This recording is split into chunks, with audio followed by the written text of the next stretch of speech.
नागिन म्हणजे नेमकं काय? नागिन खरं तर एक विषाणूजन्य आजार आहे।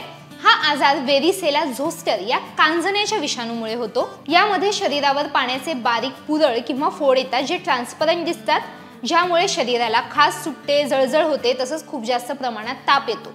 हा एक संसर्गजन्य आजार आहे आणि यामुळेच वेळीच काळजी घेणं गरजेचं आहे। आता हा आजार नेमका कोणाला होतो?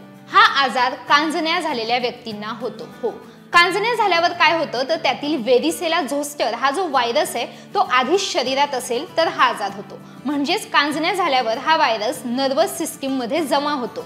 अनेक वर्ष तो शांत राहतो, पण आपल्या शरीराची जशी रोगप्रतिकारक शक्ती कमी होईल तसं आपल्याला नागिन उद्भवते आणि वाढत्या वयासोबतच नागिन होण्याचा धोका सुद्धा वाढतो। अधिकतर पोट, चेहरा, छाती, हात या भागांवर हा रोग जास्त दिसतो, म्हणजे पुरळ जास्त दिसतात।